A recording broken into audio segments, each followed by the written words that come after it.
এরপরে এই মেন বিম সাব বিম যখন হয়ে যাবে তখন হচ্ছে আমার কি এই ফ্লোরের মানে এই লাইনের উপর কি হবে, আমার একটা স্ল্যাব হবে, ঠিক না? তাহলে এই স্ল্যাবটা নর্মালি কত হবে, 4 ইঞ্চি হোক বা 5 ইঞ্চি হোক। যদি 5 ইঞ্চি হয় ও এন্টার 125 মিলি আমরা এখান থেকে অফসেট গেলাম।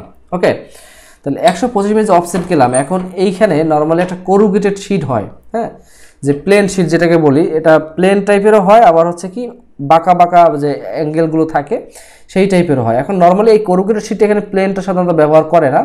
তা এখানে আমরা যদি একটা সেকশন দেখি তাহলে সেকশনটা এখানে আছে। আচ্ছা, এইখানে দেখেন, এখানে এই করুগেটেডের একটা এই যে শিটটা যেটাকে প্লেন শিট বলে এটাকে করুগেটেড শিট বলে আর কি, হ্যাঁ, স্টিলের ক্ষেত্রে। তাহলে এটার কিন্তু একটা নির্দিষ্ট মাপ আছে। কতটুকু মাপ দেখেন, এইটার মাপটা হচ্ছে এই যে উপরের এই গ্যাপটা হচ্ছে কত, 150 মিলিমিটার। ওকে, এরপরে নিচের যে আবার এই গ্যাপটা সেটা হচ্ছে 130 মিলিমিটার। মাঝখানের গ্যাপটা হচ্ছে কত, 80 মিলিমিটার।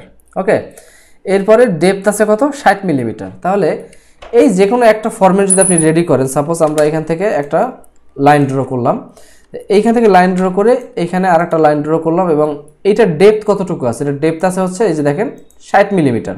হ্যাঁ, তাহলে আমরা ও এন্টার 60 মিলিমিটার অফসেট নিচে আসলাম। আসার পরে যে কোনো একটা সেগমেন্ট আমরা রেডি করবো আর কি। হ্যাঁ, আচ্ছা, রেডি এখন এখান থেকে 150 কোথায় দূরত্ব, ও এন্টার 150 এই পয়েন্ট থেকে এই পয়েন্টে। ওকে, এটা হচ্ছে 150। এরপরে 80 মিলিমিটার, তাহলে এই পয়েন্ট থেকে ও এন্টার 80 মিলি, এই পয়েন্ট থেকে এই পয়েন্টে অফসেট আসবো। ওকে, তাহলে আমরা হচ্ছে মনে করেন নিচের মাপটা যদি আমরা নাও জানি, ধরেন এখানে পলিলাইন নিলাম, পলিলাইন নিয়ে এইখানে একটা আনুমানিক লাইন নিলাম, এইখানে নিলাম, জাস্ট এই উপরের পয়েন্টটাকে আমরা ফিক্সড করলাম। ঠিক আছে, তাহলে উপরে এখানে হলো কত, এই লাইনটাকে এখন যে ফালাই দিই, দেখেন উপরের এই দুইটা লাইন কিন্তু আমাদের ফিক্সড হয়ে গেল। এটা হলো 150 আর এটা হলো কত, 80 মিলিমিটার। ওকে, তাহলে এখন নিচের দূরত্ব কতটুকু, নিচে হচ্ছে 130।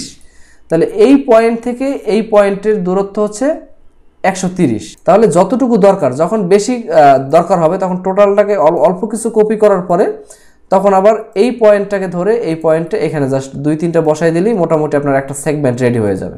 বুঝতে পারছেন?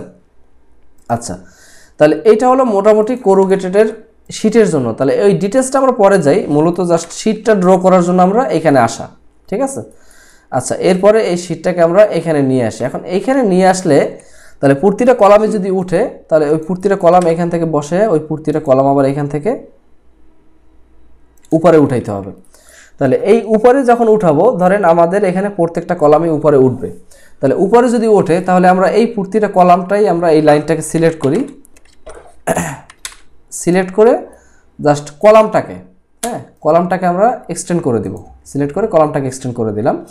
এক্সটেন্ড করে দিয়ে মাঝখানের এই লাইনগুলোকে আমরা ফালাই দিব। ক্লিয়ার?